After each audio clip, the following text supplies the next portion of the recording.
A quorum being present, the Select Committee to investigate the January 6th attack on the United States Capitol will be in order. Without objection, the chair is authorized to declare the committee in recess at any point. Pursuant to House Deposition Authority Regulation 10, the chair announces the committee's approval to release the deposition material presented during today's meeting, and further, its approval to release deposition material that accompanies release of the Select Committee's final report. Good afternoon, and may God bless the United States of America. To cast a vote in the United States is an act of faith and hope. When we drop that ballot in the ballot box, we expect the people named on the ballot are going to uphold their end of the deal. The winner swears an oath and upholds it. Those who come up short ultimately accept the results and abide by the rule of law. That faith in our system is the foundation of American democracy. If the faith is broken, so is our democracy. Donald Trump broke that faith. He lost the 2020 election and knew it.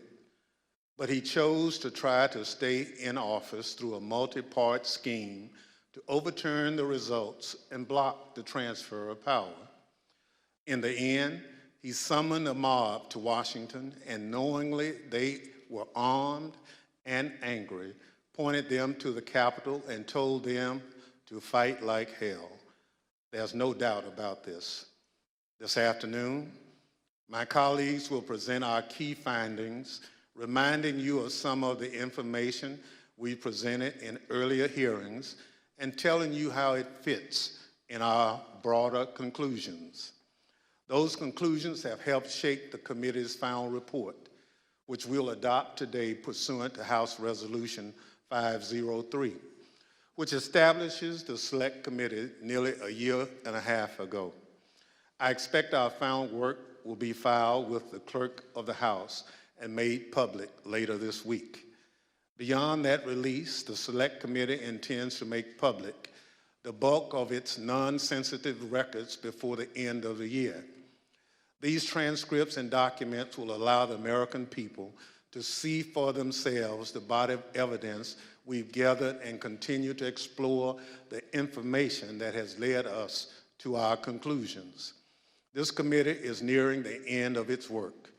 But as the country, we remain in strange and uncharted waters. We've never had a president of the United States stir up a violent attempt to block the transfer of power. I believe nearly 2 years later, this is still a time of reflection and reckoning.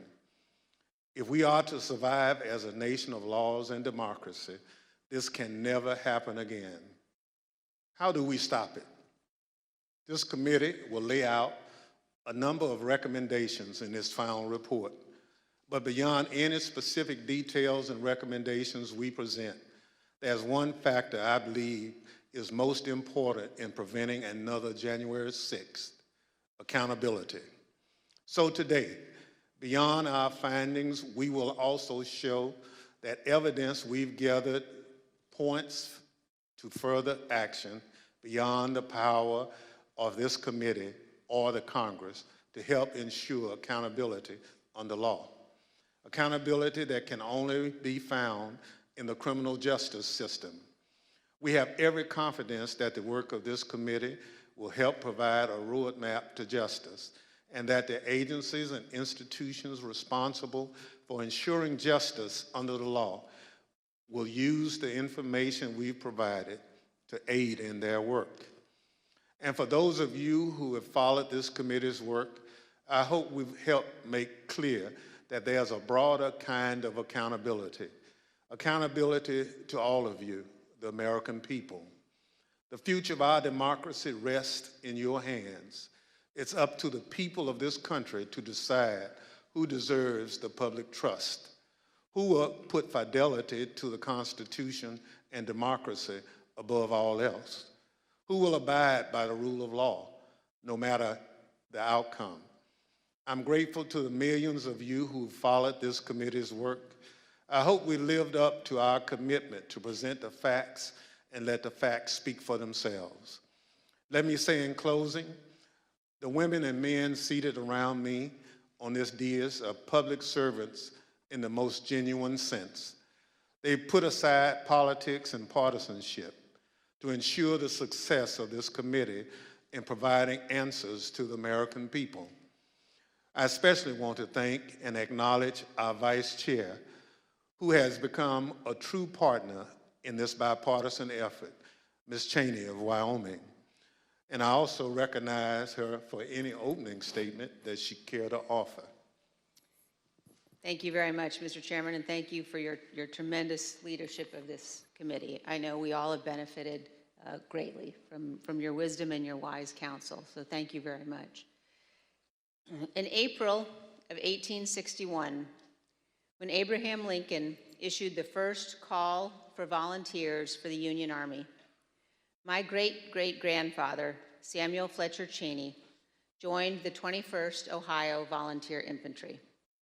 He fought through all 4 years of the Civil War, from Chickamauga to Stones River to Atlanta.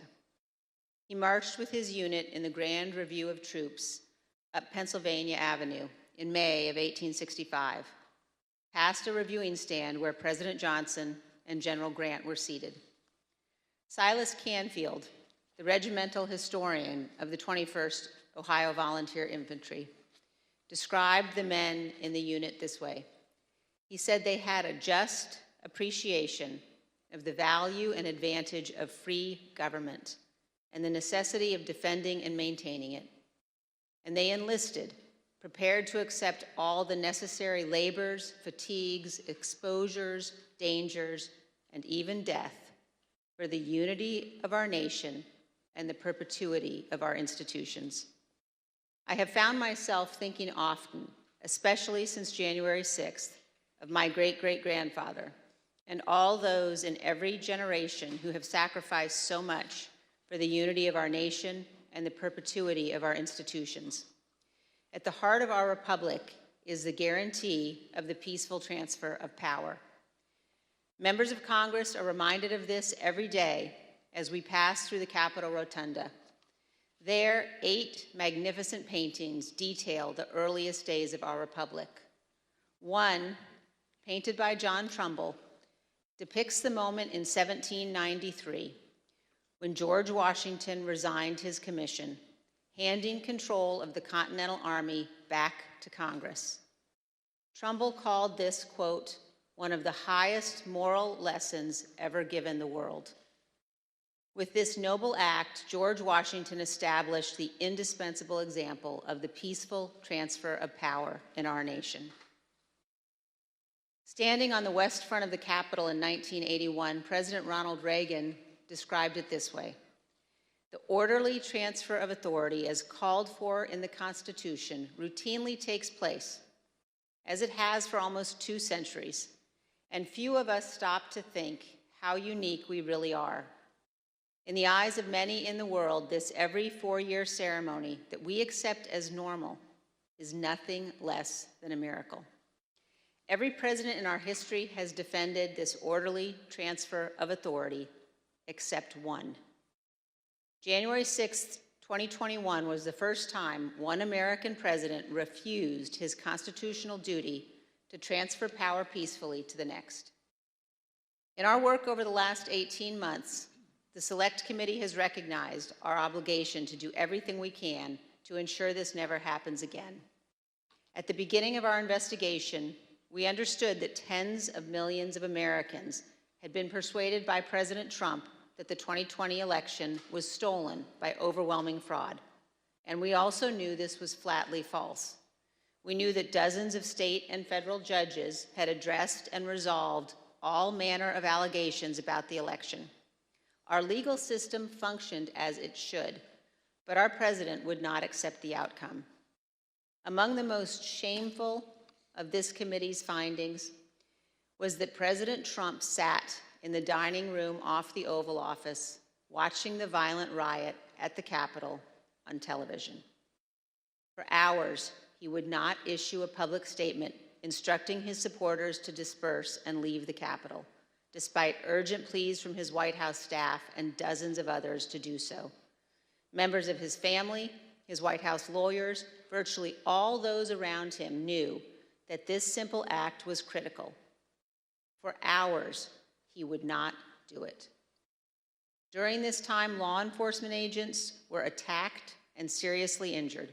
The Capitol was invaded, the electoral count was halted, and the lives of those in the Capitol were put at risk. In addition to being unlawful, as described in our report, this was an utter moral failure and a clear dereliction of duty. Evidence of this can be seen in the testimony of President Trump's own White House counsel and several other White House witnesses. No man who would behave that way at that moment in time can ever serve in any position of authority in our nation again. He is unfit for any office. The committee recognizes that our work has only begun. It's only the initial step in addressing President Trump's effort to remain in office illegally. Prosecutors are considering the implications of the conduct that we describe in our report, as are citizens all across our nation. In 1761, John Adams wrote, "The very ground of our liberties is the freedom of elections." Faith in our elections and the rule of law is paramount to our republic. Election deniers, those who refuse to accept lawful election results, purposely attack the rule of law and the foundation of our country. The history of our time will show that the bravery of a handful of Americans doing their duty saved us from an even more grave constitutional crisis. Elected officials, election workers, and public servants stood against Donald Trump's corrupt pressure. Many of our committee's witnesses showed selfless patriotism, and their words and courage will be remembered. The brave men and women of the Capitol Police, the Metropolitan Police, and all the other law enforcement officers who fought to defend us that day saved lives and our democracy. Finally, I wish to thank my colleagues on this committee. It has been a tremendous honor to serve with all of you. We have accomplished great and important things together, and I hope we have set an example. And I also want to thank all of those who have honorably contributed to the work of our committee and to our report. We have accomplished much over a short period of time. Many of you sacrificed for the good of our nation. You have helped make history, and I hope helped to right the ship. Thank you, Mr. Chairman. I yield back. Gentlelady yields back. As you know, this is our final meeting of our committee. Over the course of the last year and a half, we presented evidence in 10 public hearings, testimony from our brave law enforcement officers, senior White House and campaign officials, and many others. Today, we are prepared to share our final findings with you. But before we do so, it's important to remember what we've learned, and critically, exactly what happened at the United States Capitol on January 6th. Without objection, I include in the record a video presentation of some of the key evidence our investigation has uncovered.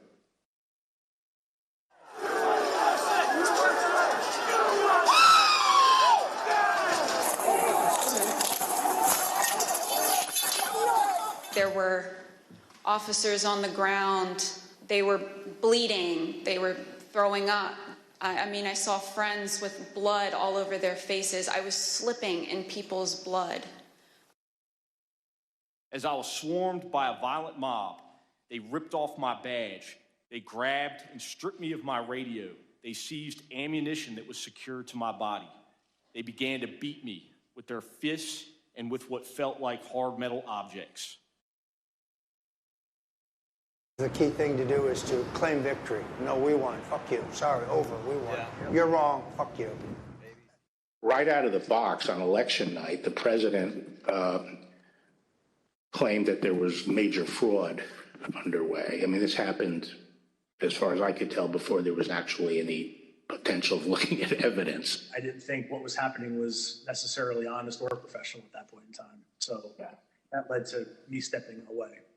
Generally discussed on that topic was whether the fraud, maladministration, abuse, or irregularities, if aggregated and read most favorably to the campaign, would that be outcome determinative?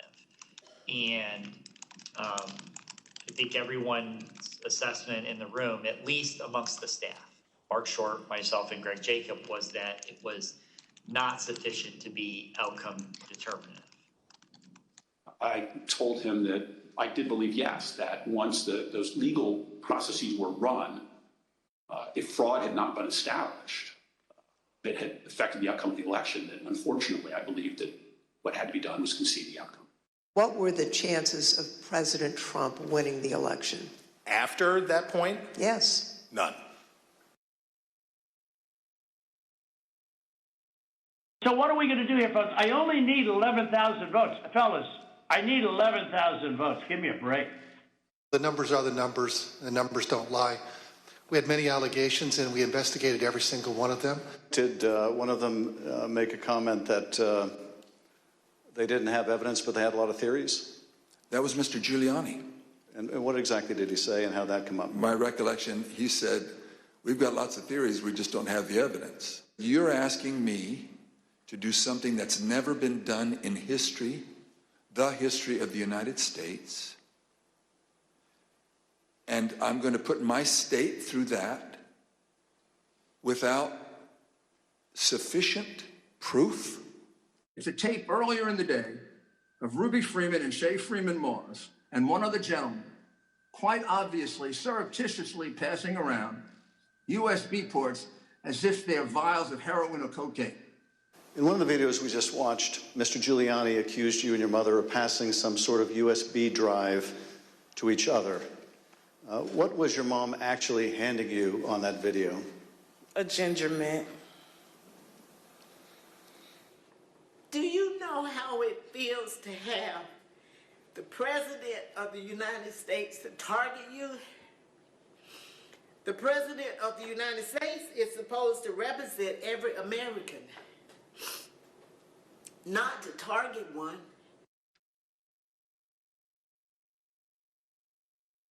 I made it clear I did not agree with the idea of saying the election was stolen and putting out this stuff, which I told the president was bullshit. He wanted to talk about that he thought the election had been stolen or was corrupt, and that there was widespread fraud.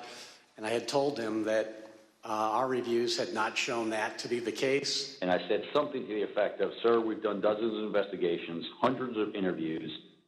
The major allegations are not supported by the evidence developed. Well, my first thought was, this is a terrible idea. Jeff Clark cannot be installed as acting Attorney General of the United States.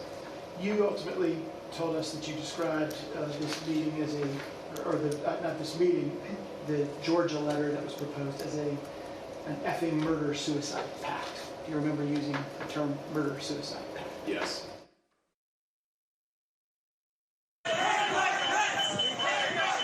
Was it your impression that the Vice President had directly conveyed his position on these issues to the President, not just to the world through a Dear Colleague letter, but directly to President Trump? Many times. My view is that the Vice President didn't have the legal authority to do anything except what he did. And I said, hold on a second, I want to understand what you're saying. You're saying that you believe the Vice President, acting as President of the Senate, can be the sole decision maker as to, under your theory, who becomes the next President of the United States? And you said yes. And I said, are you out of your effing mind? The president was, all the attention was on what Mike would do or what Mike wouldn't do. There's a telephone conversation between the president and the vice president, is that correct? Yes. The conversation was pretty heated. Apologize for being impolite, but do you remember what she said her father called him? The P word. Bring out bitch! Bring it out! It was clear that it was escalating and escalating quickly. So then when that tweet, the Mike Pence tweet, was sent out, I remember us saying that that was the last thing that needed to be tweeted at that moment. It felt like he was pouring gasoline on the fire by tweeting that. They've gained access to the second floor, and I've got public about 5 feet from me down here below. Okay, copy. They are on the second floor, moving in now. We may want to consider getting out and leaving now. Copy. The members of the VP detail at this time were starting to fear for their own lives. There were calls to say goodbye to family members, so on and so forth. Approximately 40 feet. That's all there was. 40 feet between the vice president and the mob. Donald Trump and his allies and supporters are a clear and present danger to American democracy.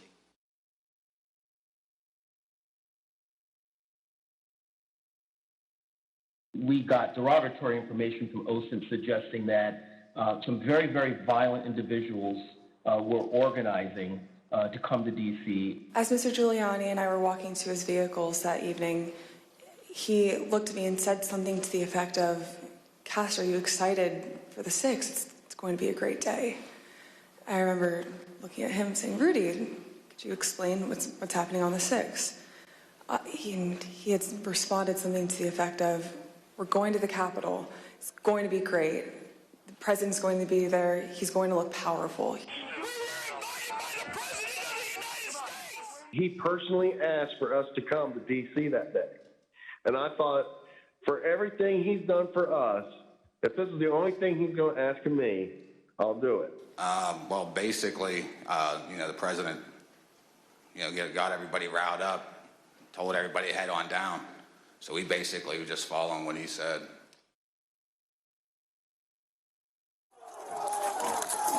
We lost the line! We lost the line! Anthony, get back! Within 15 minutes of leaving the stage, President Trump knew that the Capitol was besieged and under attack. So are you aware of any phone call by the President of the United States to the Secretary of Defense that day? Not that I'm aware of, no. Are you aware of any phone call by the President of the United States to the Attorney General of the United States that day? No. Are you aware of any phone call by the President of the United States to the Secretary of Homeland Security that day? I'm not aware of that, no. Did you ever hear the president No. ask for the National No. Guard? Did you ever hear the president ask for law enforcement response? No. You got an assault going on the Capitol of the United States of America. And there's nothing. No call, nothing, zero. I remember Pat saying something to the effect of, "Mark, we need to do something more. They're literally calling for the vice president to be effing hung." And Mark had responded something to the effect of, "You heard him, Pat. He thinks Mike deserves it. He doesn't think they're doing anything wrong." You on the staff did not want people to leave the Capitol. On the staff? In the White House. I can't think of anybody, on that day who didn't want people to get out of the Capitol once particularly once the violence started. No. I mean,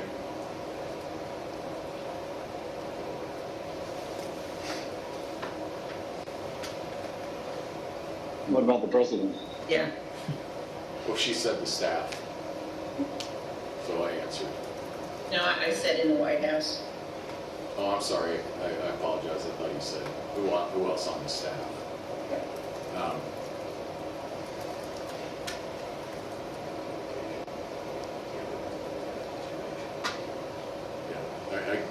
I can't reveal communications, but obviously I think, yeah.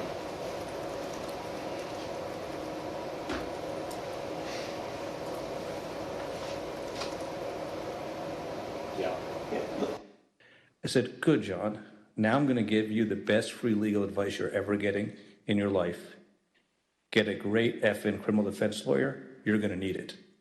General Flynn, do you believe in the peaceful transition of power in the United States of America? The fifth.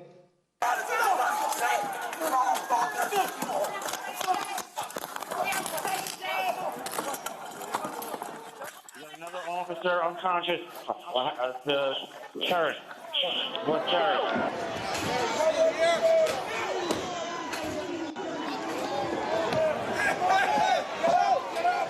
I don't want to say the election's over. I just want to say Congress has certified the results without saying the election's over, okay?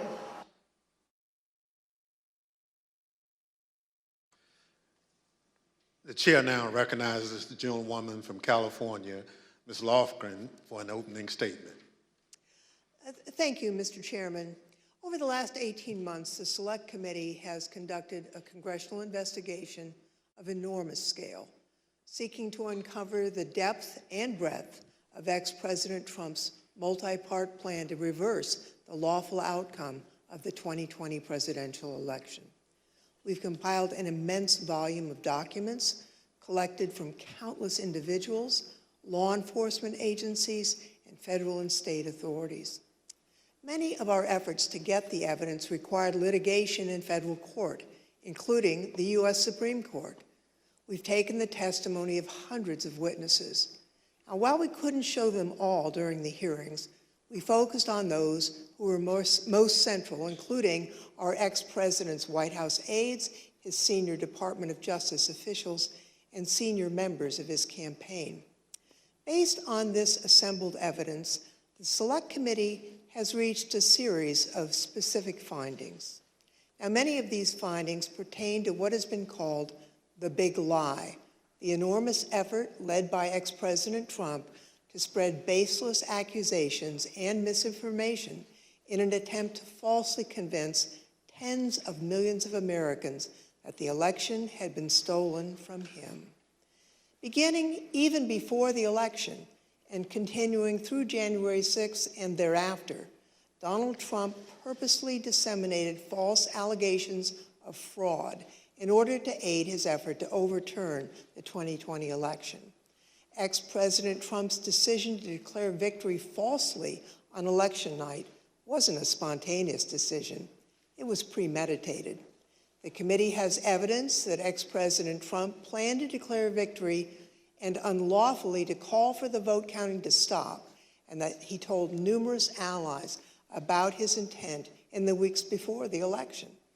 The committee found that Mr. Trump raised hundreds of millions of dollars with false representations made to his online donors. The proceeds from his fundraising, we have learned, have been used in ways that we believe are concerning. In particular, the committee has learned that some of those funds were used to hire lawyers. We've also obtained evidence of efforts to provide or offer employment to witnesses. For example, one lawyer told a witness the witness could, in certain circumstances, tell the committee that she didn't recall facts when she actually did recall them. That lawyer also did not disclose who was paying for the lawyer's representation, despite questions from the client seeking that information. He told her, quote, "We're not telling people where funding is coming from right now." We've learned that a client was offered potential employment that would make her, quote, "financially very comfortable," as the date of her testimony approached, by entities that were apparently linked to Donald Trump and his associates. These offers were withdrawn or didn't materialize as reports of the content of her testimony circulated. The witness believed this was an effort to affect her testimony, and we are concerned that these efforts may have been a strategy to prevent the committee from finding the truth. Throughout the post-election period, ex-President Trump was told repeatedly by his campaign advisors, government officials, and others there was no evidence to support his claims of election fraud. Even since our last hearing, the Select Committee has obtained testimony from new witnesses who've come forward to tell us about their conversations with ex-President Trump on this topic. Here is one of his senior advisors, Hope Hicks. Seeing evidence of fraud on a scale that would have impacted the outcome of the election, and I was becoming increasingly concerned that we were damaging We were damaging his legacy.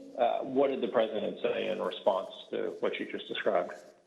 He said something along the lines of, nobody will care about my legacy if I lose. So that won't matter. The only thing that matters is winning.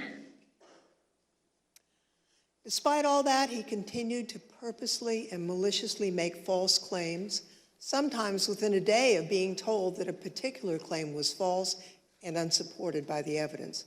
By the time the Electoral College met to cast its votes on December 14th, 2020, a number of President Trump's senior staff, cabinet officials, and members of his family were urging him to facilitate a peaceful transition to the incoming administration. He disregarded their advice, and he continued to claim publicly that the election had been stolen from him.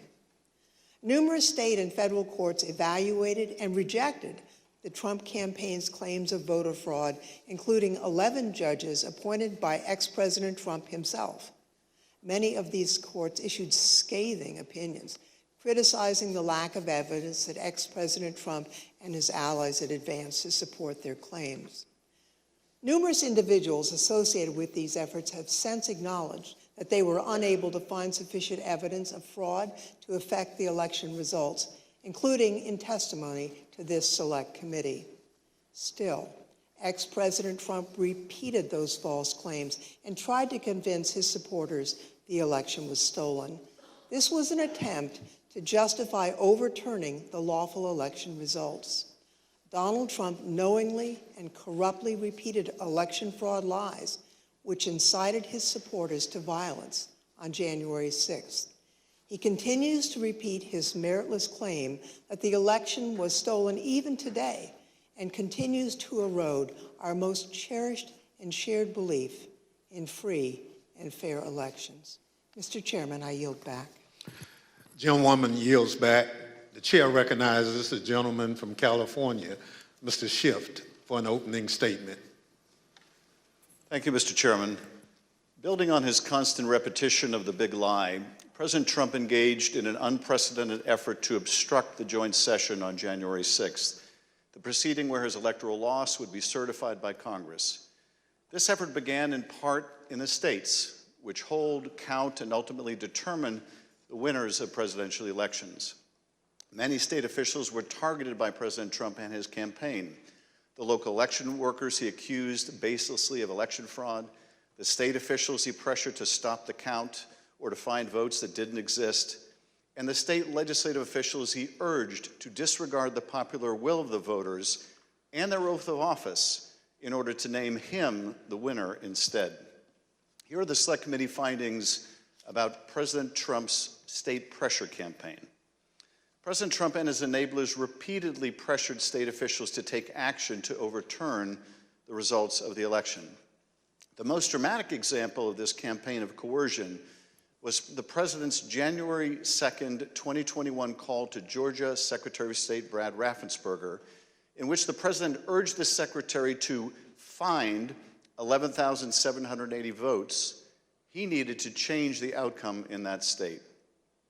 During that call, President Trump again repeated conspiracy theories about the election that his own appointees at the Department of Justice had already debunked. Trump also made what Secretary Raffensperger apparently considered a threat, accurately considered a threat, suggesting that Raffensperger and his attorney, that they could be subject to criminal prosecution if they didn't follow through with his demands. Then, in repeated telephone calls and in-person meetings, Donald Trump pressured state elections officials and state legislators to alter official election results. But courageous public servants, including Republicans like Rusty Bowers, held firm and refused to put Donald Trump over their oath to the Constitution. When Donald Trump's pressure campaign did not achieve the results he wanted, he oversaw an effort to obtain and transmit false Electoral College ballots to Congress and the National Archives. The false ballots were created by fake Republican electors on December 14th. At the same time, the actual certified electors in those states were meeting to cast their votes for President Biden. By that point in time, election-related litigation was over in all or nearly all of these states, and Trump campaign election lawyers realized that the fake slates were unjustifiable on any grounds and may be unlawful. In spite of these concerns and the concerns of individuals in the White House counsel's office, President Trump and others proceeded with this plan. The Select Committee has developed evidence that these intentionally false documents were transmitted to multiple officers of the federal government and were intended to interfere with the proper conduct of the joint session, where the existence of so-called competing slates of electors would serve as a pretext for legitimate electoral votes to be rejected.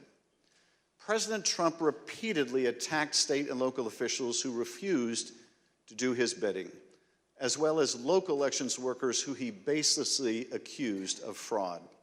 As Ruby Freeman and the testimony of other elections officials so powerfully demonstrated, the people who drew President Trump's ire or were the subject of his lies faced real-world consequences, including public harassment and death threats. Some of these elections workers and officials have been forced to leave their homes. Others have been forced to leave the jobs they loved. Take a listen to Ms. Freeman's story. Now I won't even introduce myself by my name anymore. I get nervous when I bump into someone I know in the grocery store who says my name. I'm worried about who's listening. I get nervous when I have to give my name for food orders. I'm always concerned of who's around me. I've lost my name and I've lost my reputation. The treatment of Ms. Freeman and her daughter Shay Moss and so many others around the country was callous, inhuman, inexcusable, and dangerous. And those responsible should be held accountable. Mr. Chairman, I yield back. Gentleman yields back. The chair recognizes the gentleman from Illinois, Mr. Kinzinger, for an opening statement. Thank you, Mr. Chairman. Certainly one of the many important components of our federal government is the Department of Justice. It's the body that it's responsible for enforcing our laws and investigating criminal wrongdoing. For this reason, it's of the utmost importance that our Department of Justice operates as a fair and neutral body that enforces our federal laws without fear or without favor. It is this critical function that President Trump sought to corrupt, as he sought to use the Department of Justice to investigate and prosecute purported election fraud and to help him convince the public that the election was stolen. The Select Committee has made the following findings with respect to the Department of Justice. In the weeks immediately following the 2020 election, Attorney General Bill Barr advised President Trump that the Department of Justice had not seen any evidence to support Trump's theory that the election was stolen by fraud. No evidence. Over the course of the 3 meetings in this post-election period, Attorney General Barr assured President Trump that the Justice Department was properly investigating claims of election fraud. He debunked numerous election fraud claims, many of which the president would then go on to repeat publicly. And he made clear that President Trump was doing, quote, a great disservice to the country by pursuing them.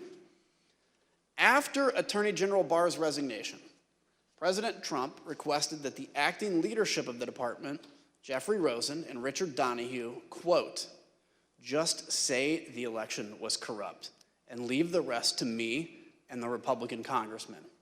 In other words, just tell a small lie to put the facade of legitimacy on this lie, and the Republican congressmen and I can distort and destroy and create doubt all ourselves. Between December 23rd and January 3rd, President Trump called or met with them nearly every day and was told repeatedly the department investigation showed no factual support for Trump's fraud allegations. Mr. Rosen and Mr. Donahue told him that the fraud claims were simply untrue. As Mr. Rosen and Mr. Donahue continued to resist, President Trump then tried to install a loyalist named Jeffrey Clark to lead the department as acting Attorney General.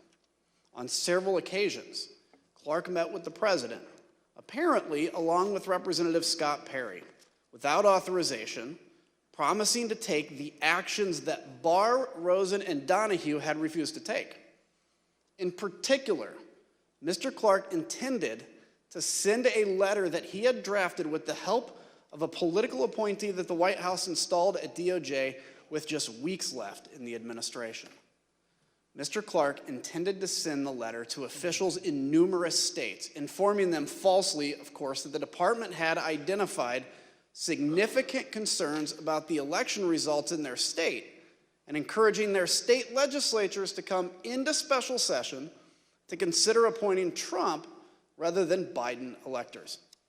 Here's Acting Deputy Attorney General Donahue describing his reaction to Mr. Clark's proposed letter. And drafting letters without the knowledge of what the department had actually done in terms of investigations, that he was being reckless. And I recall toward the end saying, what you're proposing is nothing less than the United States Justice Department meddling in the outcome of a presidential election. Knowing that existing department leadership would not support his false election claims, President Trump offered Mr. Clark the job of acting Attorney General. In a dramatic January 3rd meeting in the Oval Office, Rosen, Donahue, White House counsel Pat Cipollone, and White House lawyer Eric Hirschman strongly objected to the appointment of Jeffrey Clark as acting Attorney General. Mr. Clark pleaded his case and offered to send the letter that he had drafted. The White House counsel called the Clark letter, quote, a murder-suicide pact. Numerous White House and Department of Justice lawyers all threatened to resign if Mr. Clark was appointed. Donald Trump would be leading a graveyard. It was only after the threat of mass resignations that President Trump rescinded his offer to Mr. Clark. Mr. Chairman, I yield back. Gentleman yields back. The chair recognizes the gentleman from California, Mr. Aguilar, for an opening statement. Thank you, Mr. Chairman. Former President Trump's multi-part plan didn't stop with the states or with the Department of Justice. It touched nearly every component of our federal system, ranging from the courts to Congress to his own Vice President, Mike Pence. In the weeks before January 6th, Mr. Trump turned to the man who had served him loyally for 4 years. He embraced an illegal scheme proposed by John Eastman and others who concocted an unfounded legal theory that the vice president could reject Joe Biden's electoral votes during the joint session. When Vice President Pence and many others, including Trump's own lawyer, John Eastman, told him correctly that former President Trump spearheaded an unprecedented campaign to coerce him to do it anyway, ultimately culminating in a dangerous threat to Mr. Pence's life on January 6th. These are the Select Committee's findings with respect to the pressure campaign against the Vice President. John Eastman admitted in advance of the 2020 election that Mike Pence could not lawfully refuse to count official electoral votes. But he nevertheless devised a meritless proposal that deployed a combination of bogus election fraud claims and the fake electoral ballots to say that Mike Pence, presiding over the joint session, could reject legitimate electoral votes for President-elect Biden. But still, President Trump accepted and repeated Eastman's theory and used it to pressure the vice president to take unlawful action. In multiple heated conversations, President Trump directly pressured Vice President Pence to adopt the Eastman theory and either reject the electors or send them back to the state legislatures. The vice president consistently resisted and repeatedly told the president that he did not possess the authority to do what President Trump directed. This culminated in an angry phone call on the morning of January 6th between President Trump and Vice President Pence, during which the former president repeatedly berated Mr. Pence by cursing and leveling threats. White House staffer Nick Luna was one of the many witnesses who heard the call as it happened. Take a listen at Mr. Luna's testimony. Did you hear any part of the phone call, even if just the end that the president was speaking from? I did, yes. All right, and what'd you hear? So as I was dropping off the note, my memory, I remember hearing the word wimp. Either he called him a wimp. I don't remember if he said, you are a wimp, you'll be a wimp. Wimp is the word I remember. Something to the effect, the wording's wrong. I made the wrong decision 4 or 5 years ago.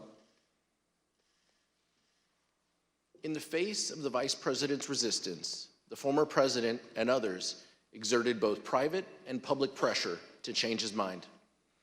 In his speech on the Ellipse on the afternoon of January 6th, former President Trump told the crowd that Vice President Pence needed the courage to do what he has to do.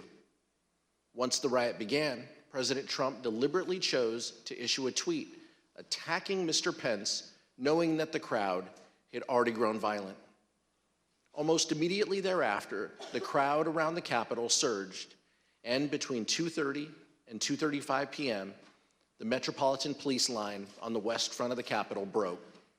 This was the first time in MPD history that a line like this had broken. Rioters at the Capitol were heard chanting, "Hang Mike Pence," through the afternoon. As a result of this unrest, Vice President Pence was forced to flee to a secure location where he actively coordinated with law enforcement and other governmental officials to address the ongoing violence. Mr. Chairman, I yield back. Gentleman yields back. The chair recognizes the gentlewoman from Florida, Ms. Murphy, for an opening statement. Thank you, Mr. Chairman. Ultimately, President Trump did not succeed in bending state and federal officials to his will. At every turn, state officials, the Department of Justice, Mike Pence, and many others stood up for the rule of law and resisted the president's wishes. In that way, our American institutions held after the 2020 election. But that did not stop President Trump. Instead, he turned to his supporters, those who believed his lies about a stolen election. He summoned a crowd to the nation's capital on January 6, hoping that they would pressure Congress to do what he could not do on his own. The Select Committee has made the following findings on this issue. 2 years ago today, in the early morning hours of December 19th, Donald Trump sent a tweet urging his supporters to travel to Washington for a protest on January 6th. "Be there, we'll be wild," he tweeted. Between December 19th and January 6th, the president repeatedly encouraged his supporters to come to Washington. The president's December 19th tweet galvanized domestic violent extremists, including members of the Oath Keepers, the Proud Boys, and organized militia groups. These individuals began organizing to come to the Capitol in large numbers with the specific intent to use violence to disrupt the certification of the election during the joint session.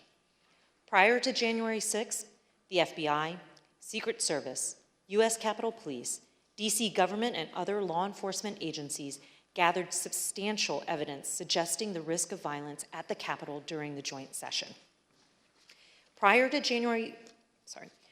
these included warnings like the following. Their plan is to literally kill people. Please take this tip seriously and investigate further. President Trump supporters have proposed a movement to occupy Capitol Hill. Alert regarding the VP being a dead man walking if he doesn't do the right thing.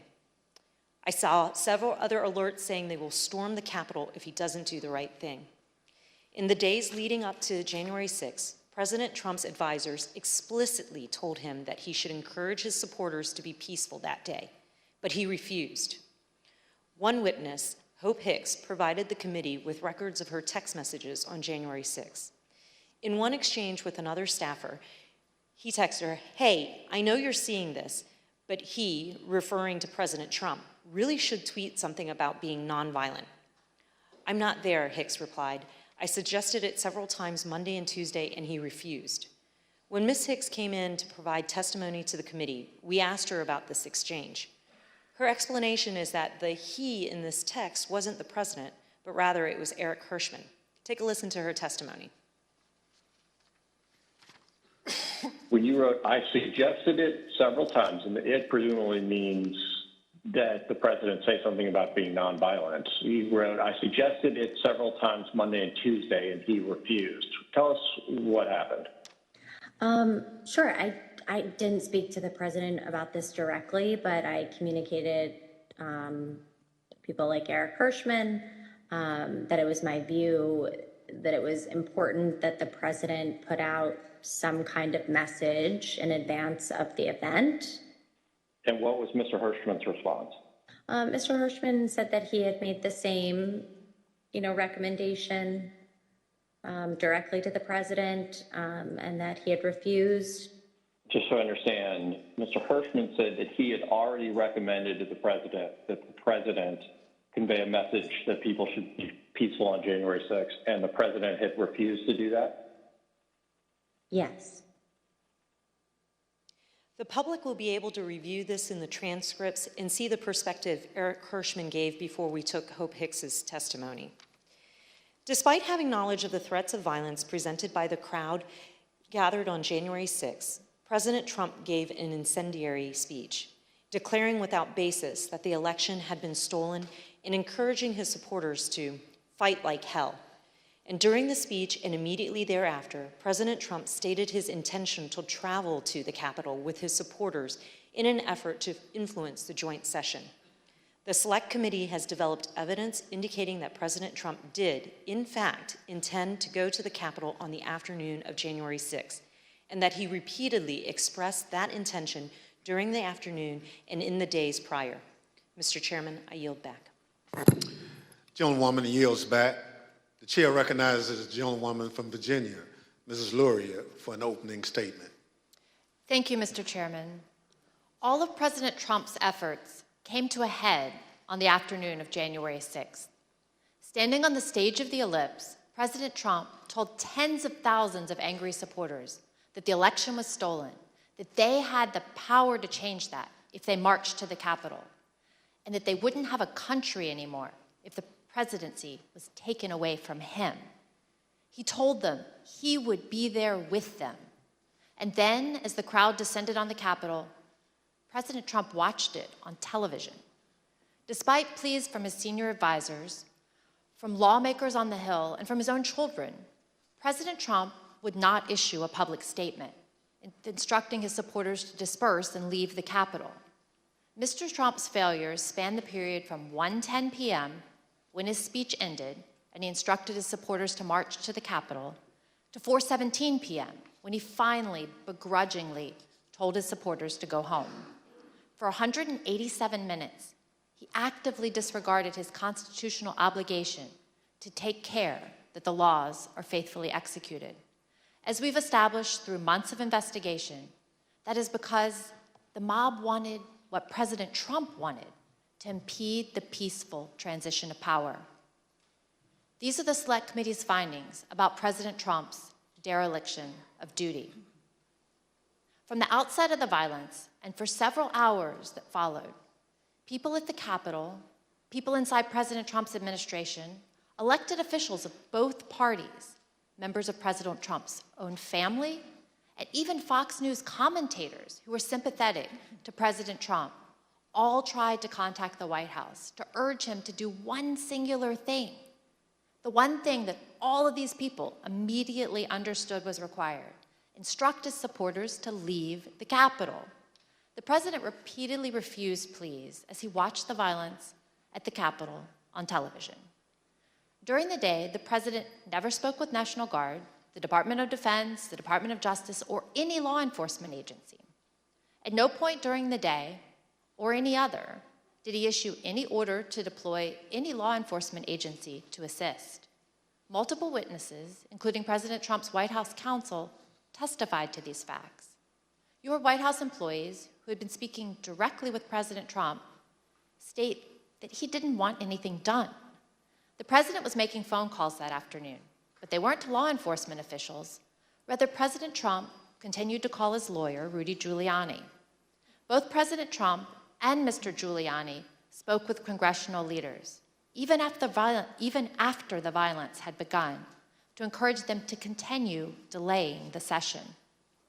Approximately 3 hours after being informed of the violence at the Capitol, hours during which, as our evidence has shown, Donald Trump sat in his dining room and watched the violence on television, the president released a video statement in which he again repeated that the election was stolen, told his supporters at the Capitol that he loved them and ultimately suggested that they disperse. This statement had an immediate impact on elements of the crowd, many of whom have testified that it led them to depart the Capitol. At 6:01 p.m., President Trump sent his last tweet of the day. He did not condemn the violence. Instead, he attempted to justify it. These are the things and events that happen when a sacred landslide election victory is so unceremoniously and viciously stripped away, he wrote. Remember this day forever. There's no doubt that President Trump thought that the actions of the rioters were justified. In the days after January 6th, he spoke to several different advisors. And in those conversations, he minimized the seriousness of the attack. Here's new testimony from another one of President Senior's advisors, Kellyanne Conway. You said you talked to the president the next day. Tell us about that conversation on the 7th. Yeah, I don't think it was very long. I just said that was just a terrible day. I'm working on a long statement. I said it's crazy. What did he say? No, these people are upset. They're very upset. In the days following the attack, President Trump also expressed a desire to pardon those involved in the attack. Since then, he's suggested that he will do so if he returns to the Oval Office. In summary, President Trump lit the flame, he poured gasoline on the fire, and sat by in the White House dining room for hours watching the fire burn.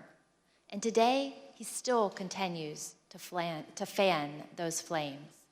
That was his extreme dereliction of duty. Mr. Chairman, I yield back.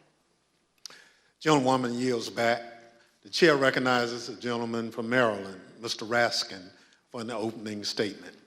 Thank you, Mr. Chairman, and I want to thank you for your extraordinary leadership of this committee. Generations to come will praise you and the Vice Chair for your unswerving devotion to the rule of law.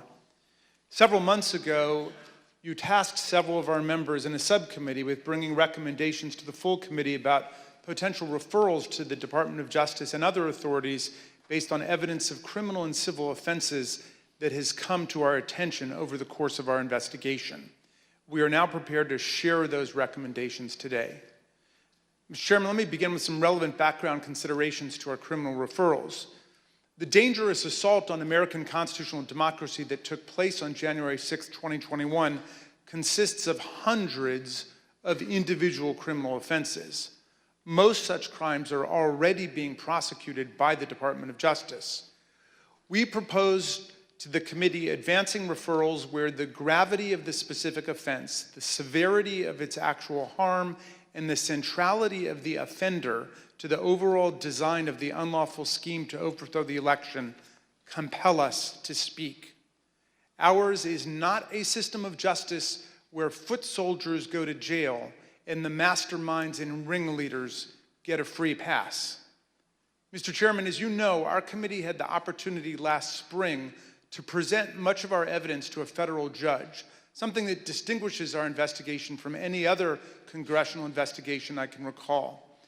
In the context of resolving evidentiary privilege issues related to the crime-fraud doctrine in the Eastman case, U.S. District Court Judge David Carter examined just a small subset of our evidence to determine whether it showed the likely commission of a federal offense.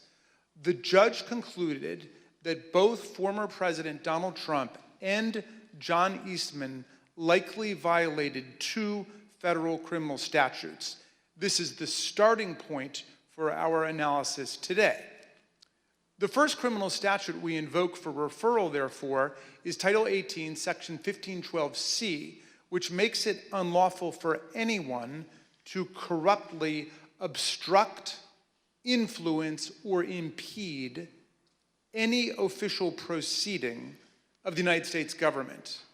We believe that the evidence described by my colleagues today and assembled throughout our hearings warrants a criminal referral of former President Donald J. Trump John Eastman and others for violations of this statute.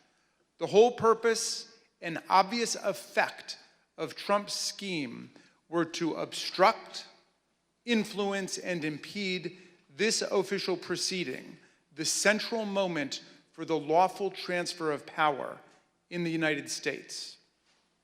Second, we believe that there is more than sufficient evidence to refer former President Donald J. Trump, John Eastman, and others for violating Title 18, Section 371.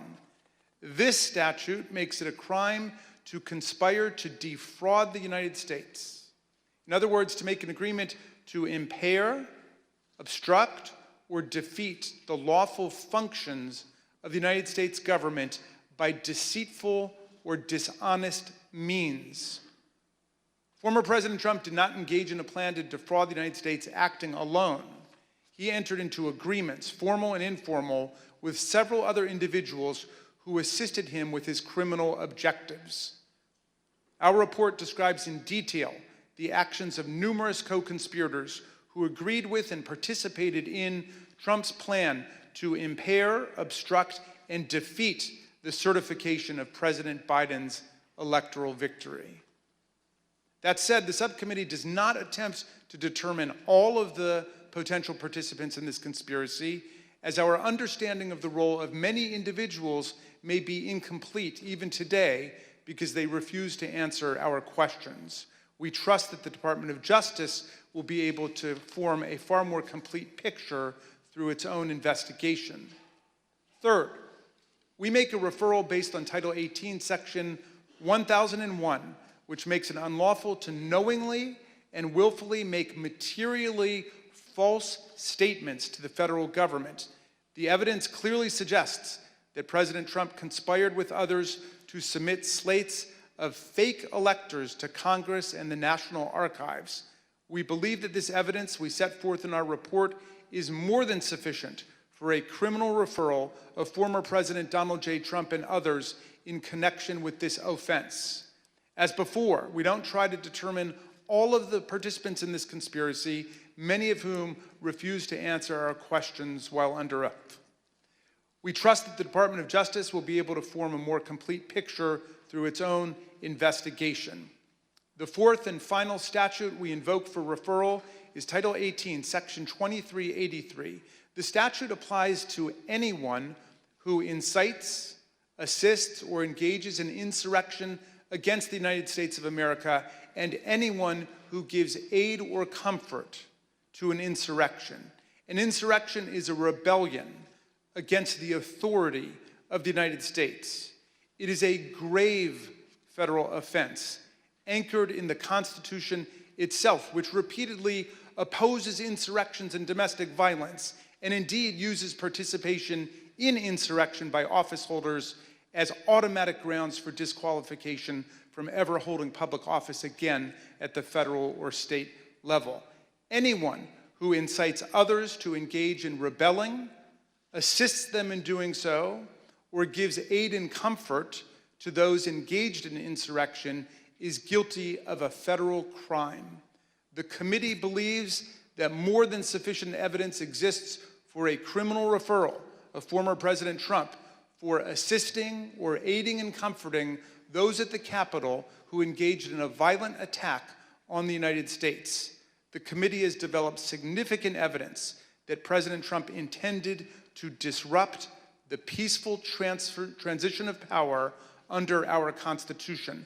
The President has an affirmative and primary constitutional duty to act to take care that the laws be faithfully executed. Nothing could be a greater betrayal of this duty than to assist in insurrection against the constitutional order.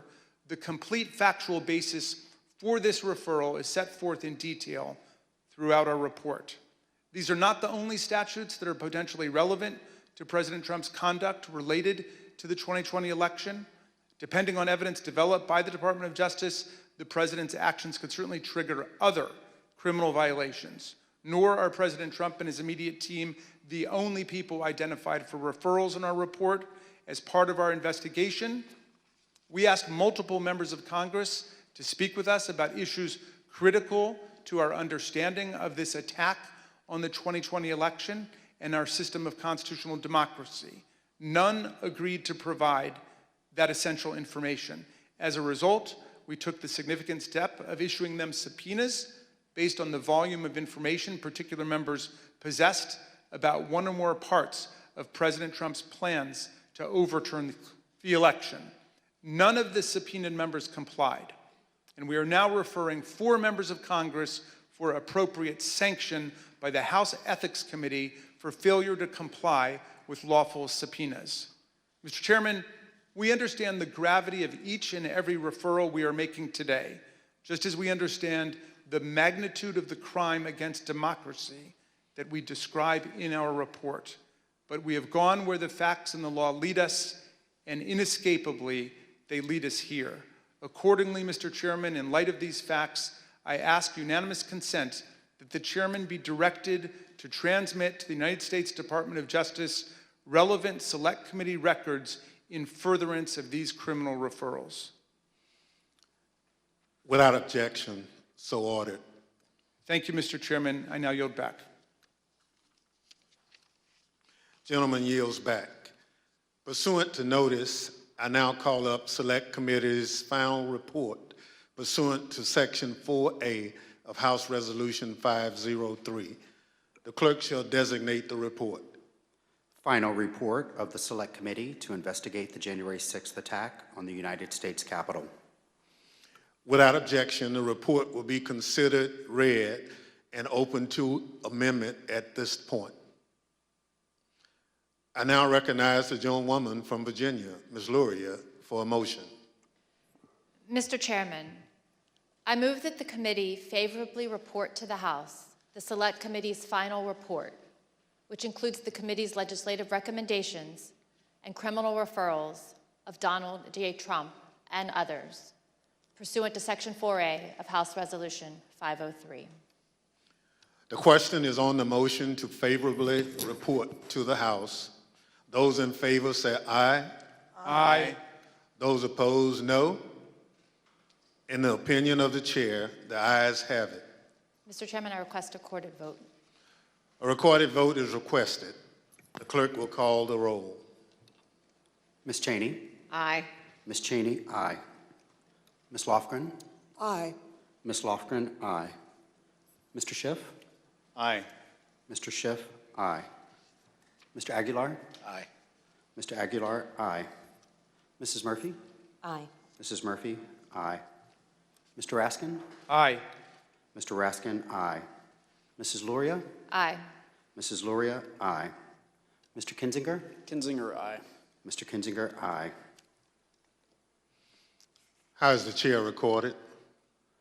Mr. Chairman, you are not recorded. Chair votes aye. Mr. Chairman, aye. The clerk will report the vote. Mr. Chairman, on this vote, there are 9 ayes and 0 noes. The motion is agreed to. Without objection, a motion to reconsider is laid on the table. Without objection, staff is authorized to make any necessary technical or conforming changes to the report to reflect the actions of the committee. The chair requests those in the hearing room remain seated until the Capitol Police have escorted members from the room. There being no further business, without objection, the Select Committee stands adjourned.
Sorry.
Well, if Benny's coming over here, he's gonna come this way.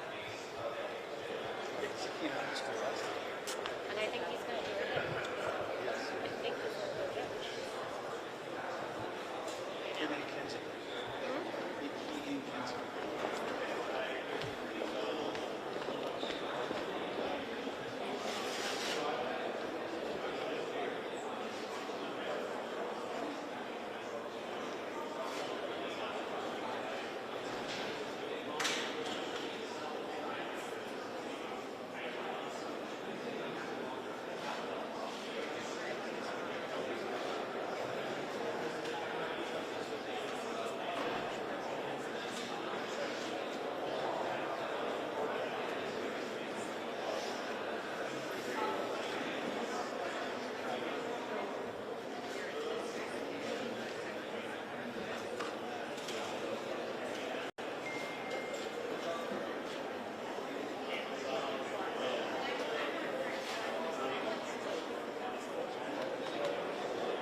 Thompson.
see that there are a number of other people named, and of course, that's ultimately going to be up to the Department of Justice. So will we have, when you guys say Trump, Eastman, and others, will you guys be filling in the blank of others? No, the others are all contained in our report, and that's a judgment that's going to have to be made by the Department of Justice about whether they have sufficient evidence and probable cause in their case in order to bring charges. We wanted to proceed in such a way that we could all feel certain that these were people where evidence exists that they engaged in criminal offenses against the country. How quickly do you expect? Sorry. What do you see as the legacy of your committee's work?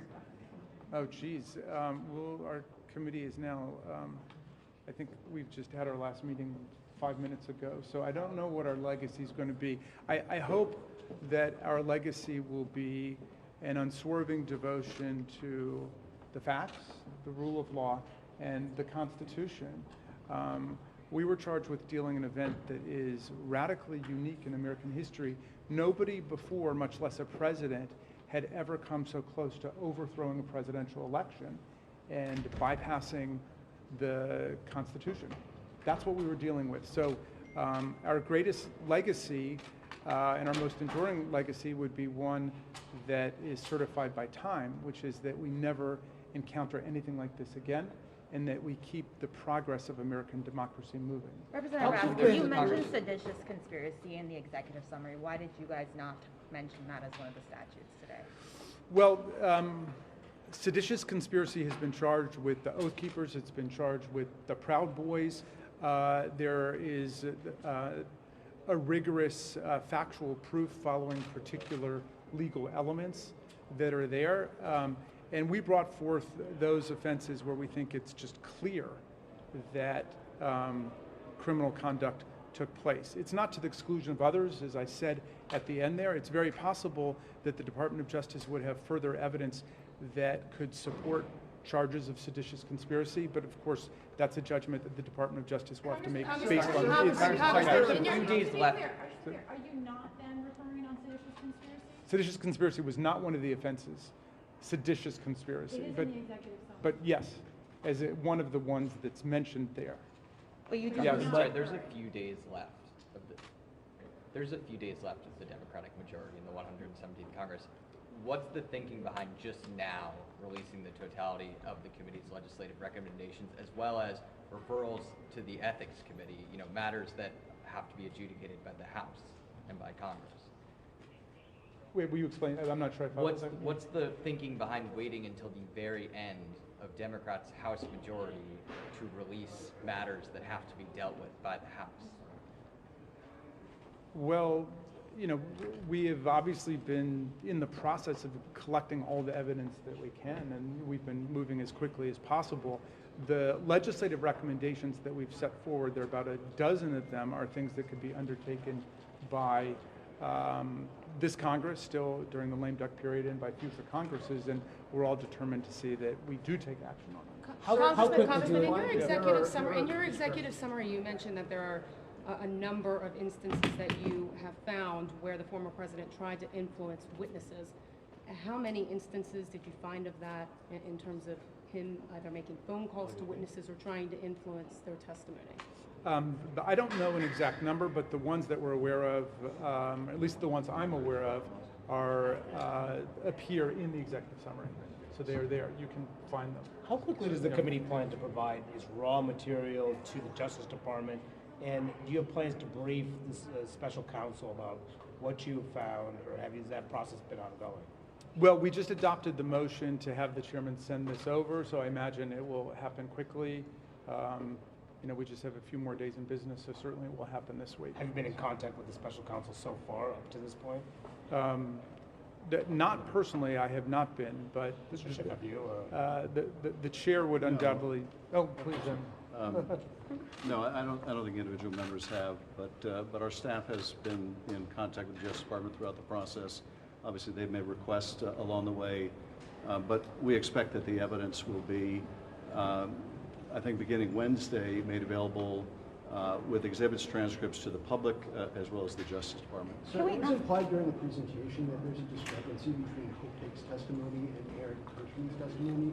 Does the committee believe that she was not truthful during her testimony? I don't want to comment on any particular witness, but we are providing material that has raised concerns in terms of the credibility of witnesses generally, as well as the role that some of the lawyers representing the former president's interests may have played in trying to influence testimony of the witnesses. So we'll let the record speak for itself, but we want to put that evidence before the public. I'm going to excuse myself and leave this to Mr. Representative, can we ask about members of Congress? You guys referred 4 members of Congress, including Kevin McCarthy, to the Ethics Committee. There's been a number of Republican lawmakers that you've mentioned throughout your investigation. Why only these 4, and why was Mo Brooks not included in that list? Well, the focus of the referrals to the Ethics Committee was essentially placed on their contempt of the committee, contempt of Congress, and failing to show up when they received lawful subpoenas. We did not choose to make referrals based on the underlying conduct, but rather on the essentially open and shut failure to comply with the congressional subpoena. But you did suggest the Justice Department could potentially bring them in with a grand jury subpoena. Was that, talk about the intent behind that? Well, and this is a broader point that we're trying to make, which is we obviously subpoenaed a number of witnesses, not just members of Congress, who in one way or another refused to comply with the subpoenas. Or they asserted privileges that plainly don't apply, but it would have taken us years to litigate to try to defeat the assertion of those privileges. The Justice Department can move much more quickly. They have the ability to enforce their subpoenas. Our subpoenas, we had to go hat in hand to the Justice Department, and we were batting about 50% when we made a criminal referral for contempt in terms of what the department would prosecute. So they can move more swiftly. It appears, based on public reports, they have moved more swiftly. They have been able to obtain testimony from people who refused to cooperate with us. Now, none of us know exactly what the character of that testimony is and whether witnesses in that testimony asserted privileges that the Justice Department will also have to litigate. But the long and the short of it is we possess evidence that up until this release, the Justice Department may not have. They possess evidence that we don't have, and the cumulative impact of all that evidence will hopefully lead to justice for those that have broken the law here. Mr. Schiff, Republicans plan to issue their own report saying that there were security failures that day and suggesting that, why was the Capitol not more prepared? Why was that not a focus of this report and this investigation? It has been a focus of our investigation. Indeed, there will be material in the report that we'll be releasing later this week on that very issue, on the nature of the intelligence that agencies had, the degree to which it was shared or not shared, the degree to which it was acted upon or not acted upon, the coordination or lack of coordination among law enforcement. So those issues are addressed in our report. Mr. Schiff, did the committee come across any evidence, any testimony that further corroborated Cassidy Hutchinson's testimony about a story that she had overheard about the former president lunging at a member of his Secret Service detail? We will be releasing transcripts of witnesses whose testimony bears on the president's indignation, for lack of a better word, at not being able to accompany this mob to the Capitol, and I will let people judge when they review the transcripts who among the witnesses they give the most credibility to. I found Cassidy Hutchinson's testimony to be entirely credible, and I will leave it to you to assess the other witnesses based on their transcripts. Do you believe any of those witnesses committed perjury, of those that the committee found to be less reliable than their leaders and what have you? I certainly have questions about the veracity of some of the testimony we received, but I will leave it to the Justice Department and the public to make their own assessments. Do you think the Justice Department should follow up on what Congressman Lofgren said about, and what you also mentioned about witnesses potentially being offered lucrative positions and ahead of their testimony? I think the Justice Department should weigh all of the evidence that we have provided and seek to obtain their own evidence about efforts to influence testimony before Congress and whether that crossed the line into illegality. Let me just say more broadly on the issue of our criminal referrals. Merrick Garland announced at the beginning of the Department of Justice investigation into the events of January 6th that he would follow the evidence wherever it leads, that there was one standard, one rule of law that would apply equally to everyone. That is our sense of the law as well. That is our sense of justice as well. We believe, as we indicated in our criminal referral, that Donald J. Trump, that there is evidence that he violated multiple criminal laws. If the Justice Department concurs with that assessment and with the evidence, then he should be prosecuted like any other American. No one should get a pass. And I think the day we start giving passes to presidents or former presidents or people of power or influence is the day we can say that this was the beginning of the end of our democracy. And we hope that while a criminal referral from Congress doesn't carry legal weight, in the sense the department's not obligated to follow our recommendations, we hope that the evidence we've presented and the way we've identified how it meshes with the elements of these offenses will be taken very seriously by the Department of Justice. Thank you very much. Thank you, Mr. Chairman.